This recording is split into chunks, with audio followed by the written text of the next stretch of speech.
Hello students, welcome to Lavanya Commerce and English Institute channel. तो आज हम पढ़ने वाले हैं क्लास 12th अकाउंटेंसी का चैप्टर फर्स्ट, जिसका पहला क्वेश्चन है what is partnership.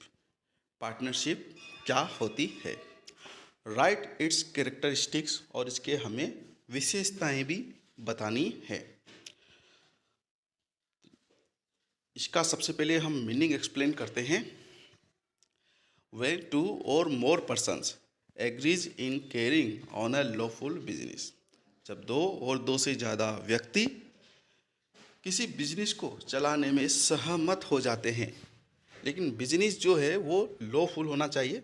Lawful business को चलाने में अगर दो और दो से ज़्यादा पर्सन जो है सहमत हो जाते हैं by employing capital knowledge and expertise and agrees to share the profit and loss in a certain ratio। अच्छा, बिजनेस तो चलो सहमत तो हो गए लॉफुल बिजनेस को चलाने में, लेकिन अब बिजनेस किससे चलेगा? उनको कैपिटल इन्वेस्ट करना होगा वहाँ पे, और सहमति उनकी होनी चाहिए प्रॉफिट एंड लॉस को एक सर्टेन रेशो में वो बांटे। जब भी उनको प्रॉफिट और लॉस होए उसमें बिल्कुल भी डिस्प्यूट नहीं होना चाहिए। Then it is termed as a partnership. अगर ऐसा उनके बीच में सहमति है, वो इस तरह से पार्टनरशिप को फॉलो करते हैं, तो उसे हम पार्टनरशिप कहते हैं। आगे इसमें the person who involve themselves in a partnership, वह पर्सन जो पार्टनरशिप में इन्वॉल्व होते हैं, इन्वॉल्व का मतलब शामिल होते हैं, आर कॉल्ड पार्टनर्स इंडिविजुअली। तो उनको इंडिविजुअली हम क्या कहते हैं? पार्टनर्स कहते हैं। And collectively called as a firm, और उन सबको मिला के हम उसको क्या कहा जाता है? फर्म कहा जाता है। And name with which the business is carried out is called a firms. जिस नाम से बिजनेस चल रहा है पार्टनरशिप का, उसे हम कहते हैं firm. Name partnership in India is govern by the Indian partnership act 1932 section 4 के द्वारा पार्टनरशिप गवर्न की जाती है। इसकी स्टैट्यूटरी डेफिनेशंस है, according to the Indian partnership act के अनुसार सेक्शन 4 में लिखा है partnership is the relation. Partnership एक रिलेशन होता है बिटवीन पर्सन्स, जो भी उसमें पर्सन होते हैं, पर्सन मतलब पार्टनर्स होते हैं, उनके बीच में एक रिलेशन होता है। Who have agreed to share the profits of a business, जो सहमत हो जाते हैं प्रॉफिट को एक निश्चित रेशो में बांटने के लिए। कैरिड ऑन बाई ऑल और any of them acting for all. अब वो जो पार्टनरशिप है वो या तो सभी के द्वारा चलाई जाएगी, मतलब सभी उसमें जो भी वर्क है उसमें पार्टिसिपेट करेंगे, या किसी एक को भी नियुक्त किया जा सकता है उसमें, स्पेशली जो पार्टनरशिप के काम होते हैं उसके लिए। बट वो कैरी की जाएगी, बिजनेस को चलाया जाएगा प्रॉपर तरीके से। नीचे लिखा है according to the Kimball and the Kimballman ने बोला है partnership is an association of person association person का एक ग्रुप होता है, वो प्रोवाइड देयर कैपिटल, जो अपनी कैपिटल लगाते हैं, एंड सर्विस और कार्य करते हैं उसमें, टू ऑपरेट ए बिजनेस को चलाने के लिए, उसे ही हम पार्टनरशिप कहते हैं। कैरेक्टरिस्टिक्स ऑफ पार्टनरशिप, पार्टनरशिप की विशेषताएं। फर्स्ट, टू और more than two persons, there must be at least 2 persons to form a partnership and maximum 50। Partnership को फॉर्म करने के लिए कम से कम 2 पर्सन की आवश्यकता होती है, और इसके जो मैक्सिमम नंबर ऑफ पर्सन हैं वो 50 हो सकते हैं। सेकंड, म्यूचुअल रिलेशन और agreement. In partnership business there must be mutual agreement. Partnership business में म्यूचुअल एग्रीमेंट होना बहुत ज़रूरी है, और कॉन्ट्रैक्ट बिटवीन द पार्टनर्स, आपस में उनमें म्यूचुअल एग्रीमेंट हो, कॉन्ट्रैक्ट हो एक दूसरे से। When there is no mutual agreement, मान लीजिए पार्टनरशिप में पार्टनर्स के बीच में कोई म्यूचुअल एग्रीमेंट नहीं है, such association of person will not be called partnership. तो उस एसोसिएशन ऑफ पर्सन को, ग्रुप को हम पार्टनरशिप नहीं कह सकते। Third, legal business. The partnership agreement must be to carry on a lawful business and not for unlawful business। Partnership agreement किया जाता है लॉफुल बिजनेस को रन करने के लिए, न कि अनलॉफुल बिजनेस को। Until the aim of a business is not lawful, जब तक बिजनेस का लॉफुल एम नहीं है, उद्देश्य नहीं है, it can not be called partnership, तो उसे हम पार्टनरशिप नहीं कहेंगे। तो पार्टनरशिप का जो उद्देश्य है वो लॉफुल होना ज़रूरी है, लॉफुल होगा तभी उसे हम पार्टनरशिप कहेंगे। Fourth, profit distribution. The profits earn from the business should be divided among the partners on the basis of ratio decided earlier. जो भी प्रॉफिट होता है पार्टनरशिप में, उसको पार्टनर्स आपस में डिसाइडेड रेशियो में, जो उन्होंने पहले से डिसाइड किया था at the time of a agreement, उसमें वो आपस में उसको डिस्ट्रीब्यूट करते हैं। If there is no agreement of a sharing of profit in a business, मान लीजिए ऐसा कोई एग्रीमेंट नहीं था उनके बीच में, उन्होंने एग्रीमेंट ही नहीं किया था, it will not be called partnership, तो उसे हम पार्टनरशिप नहीं कह सकते। Fifth, operation of a business. The partnership business can be carried on by all the partners. जो पार्टनरशिप बिजनेस है उसको कैरी किया जा सकता है सभी पार्टनर के द्वारा, मतलब सभी पार्टनर उसे रन कर सकते हैं। However it is not necessary for all the partners to actively participate, लेकिन ऐसा ज़रूरी भी नहीं है कि सभी पार्टनर एक्टिव होकर उसमें पार्टिसिपेट करें बिजनेस में। As per need of the business, business में जितनी आवश्यकताएं हैं, the work of a partnership में बी इंटरेस्टेड, उतने पार्टनर उसमें पार्टिसिपेट कर सकते हैं। To one or more than one partners or any one of the partners, ठीक है, एक और एक से ज़्यादा या जितने भी ज़रूरत है उसमें उतने पार्टिसिपेट कर सकते हैं वर्क के लिए, with the consent of all, लेकिन उसमें सबकी सहमति होना जरूरी है। कंसेंट का मतलब सहमति। Who can operate the business of partnership, सबकी सहमति होना चाहिए कि जो पार्टनरशिप है उसका बिजनेस कौन कौन पार्टनर ऑपरेट करेंगे। 6, agency relationship. As the business carried on by an agent is accepted as the work done by the principal. अब देखिए जितने भी पार्टनर्स होते हैं सब एजेंट होते हैं, और जो फर्म है वो एक एजेंसी की तरफ होती है, तो पार्टनर्स के द्वारा जो भी कार्य किया जाता है उसे एक्सेप्टेड किया जाता है, किसके द्वारा? प्रिंसिपल मतलब फर्म के द्वारा। In the same way the work done by a partner is accepted to be the work done by other remaining partner. अब उसमें जैसे मान लीजिए 5 पार्टनर है, उसमें से 3 पार्टनर एक्टिवली हैं और वो कार्य कर रहे हैं, तो वो सभी के द्वारा किया गया कार्य कहलाएगा, लेकिन ठीक है, क्योंकि वो पार्टनरशिप है, सभी उसमें पार्टनर्स हैं। 7, अनलिमिटेड लाइबिलिटीज।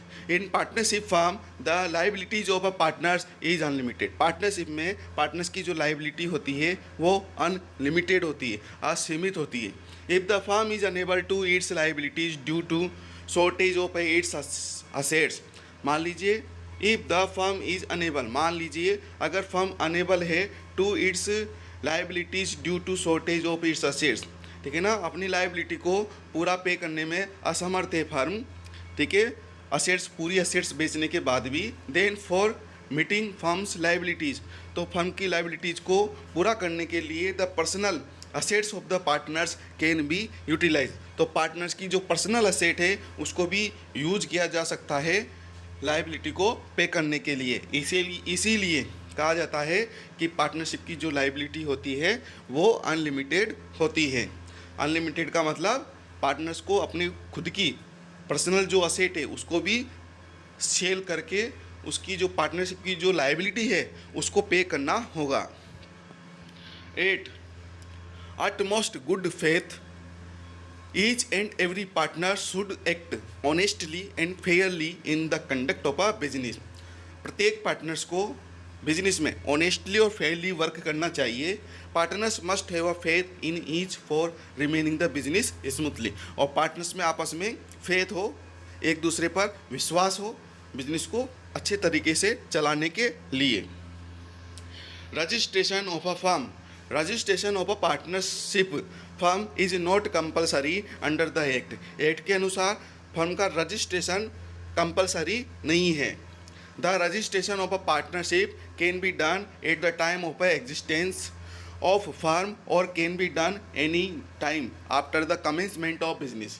पार्टनरशिप का जो रजिस्ट्रेशन है वो हमें ज़रूरी नहीं है कि पार्टनरशिप हम शुरू करने जा रहे हैं तभी करवाएं, हम कमेंसमेंट के बाद भी उसको कमेंसमेंट के बाद भी रजिस्ट्रेशन करवा सकते हैं। For registration of partnership firm the firm has to apply to on form first to register of a firm. Registration के लिए जो फॉर्म यूज़ किया जाता है वो है फॉर्म नंबर 1। लेकिन अगर मान लीजिए एग्जाम में पूछा जाता है कि जो पार्टनरशिप है उसका रजिस्ट्रेशन कंपलसरी है, तो वो गलत रहेगा। नॉट कंपलसरी पे हमें राइट लगाना है। ठीक है, पार्टनर पहली लाइन में पहले ही क्लियर कर दिया गया है, registration of partnership firm is not compulsory, compulsory नहीं है। सेकंड क्वेश्चन है what is meant by partnership deed. Partnership deed किसे कहते हैं? राइट इट्स कंटेंट्स, इसके कंटेंट्स लिखिए। तो समझते हैं पार्टनरशिप डीड को। Since partnership is the outcome of an agreement, partnership जो है एक आउटकम है। आउटकम इस परिणाम है किसका? एग्रीमेंट का, क्योंकि एग्रीमेंट करके ही पार्टनरशिप बनाई जाती है। इट इज एसेंशियल, ये जरूरी है, that there must be some terms and condition agreed upon by the partners. Partners के द्वारा कुछ टर्म्स एंड कंडीशन को सहमत किया जाता है, आपस में वो उसको स्वीकारते हैं। ये जो टर्म्स एंड कंडीशंस होती है उसे हम पार्टनरशिप डीड कहते हैं। लिखा है सच टर्म्स एंड कंडीशन में बी आइदर ओरल और रिटन। अब जो ये टर्म्स एंड कंडीशंस है वो रिटन भी हो सकती है, ओरल भी हो सकती है।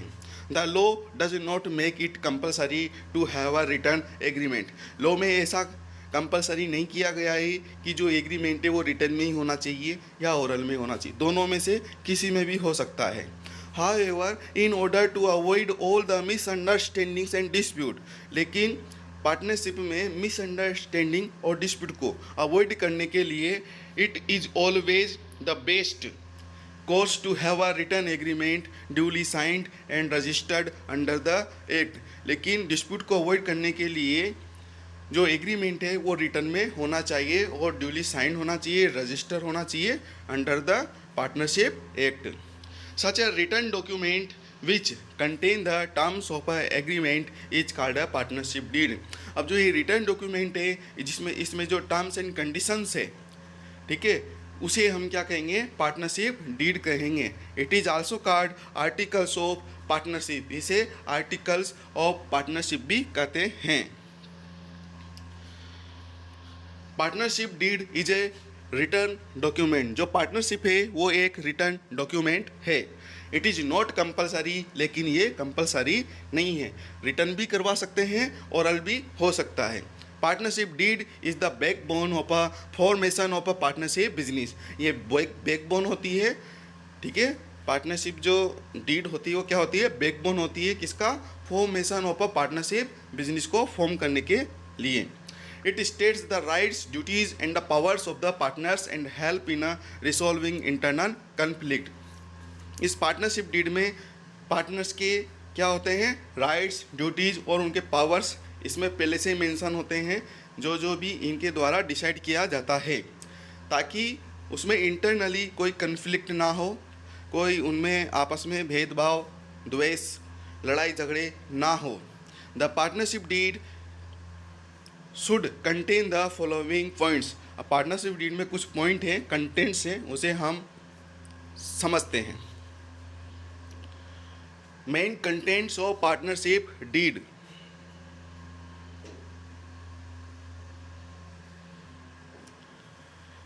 फर्स्ट है name of the firm. The partnership firm can operate its business by any name. जो पार्टनरशिप फर्म है वो अपना बिजनेस किसी भी नाम से ऑपरेट कर सकती है, but it should not resemble the name of an existing registered firm. लेकिन वो नाम नहीं होना चाहिए कि जिस नाम से पहले से ही कोई पार्टनरशिप बिजनेस रनिंग में है, ठीक है ना। मतलब एक ऐसा नाम लेना है जो कहीं पे रनिंग में नहीं है पहले से। Second, address of the firm. After the registration of a name of the firm, firm का नाम रजिस्टर्ड होने के बाद में the address of the firm is also registered, तो फर्म का एड्रेस भी रजिस्टर्ड करवाया जाता है। Third, area of a business. The partnership deed must be mention the geographical areas of the business. Partnership deed में ये भी मेंशन किया जाता है जियोग्राफिकल एरियाज बिजनेस का क्या रहेगा। The area of its business can be either be local हो सकता है, प्रोविंशियल हो सकता है, नेशनल और इंटरनेशनल हो सकता है। कहने का मतलब जो पार्टनरशिप है वो किस स्टैंडर्ड पे अपना बिजनेस करना चाहती है, लोकल पे, प्रोविंशियल पे, नेशनल पे या इंटरनेशनल लेवल पर। Name and address of partners. The name and full address of the partners must be mentioned in the partnership deed. Partnership deed में पार्टनर्स जो भी पार्टिसिपेट किए हुए हैं उसमें पार्टनर्स जितने भी हैं पार्टनरशिप में उनका नाम और उनका एड्रेस पता ये मेंशन उसमें पार्टनरशिप डीड में किया जाता है। फिफ्थ है इसमें admission of a new partners. Whether the new partner will be admitted in the partnership firm of और नॉट।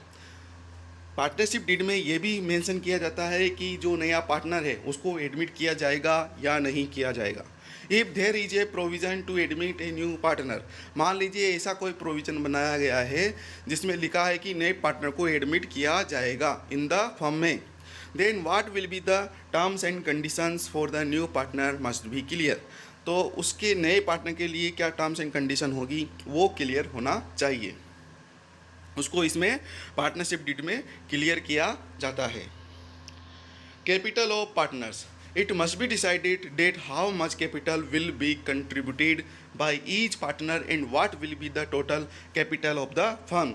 अब ये भी उसमें डिसाइड किया जाता है पार्टनरशिप डीड में कि प्रत्येक पार्टनर कितना कैपिटल्स को कंट्रीब्यूट करने वाला है पार्टनरशिप के लिए, टोटल कैपिटल क्या होगी फर्म की, ये सब डिसाइड किया जाता है।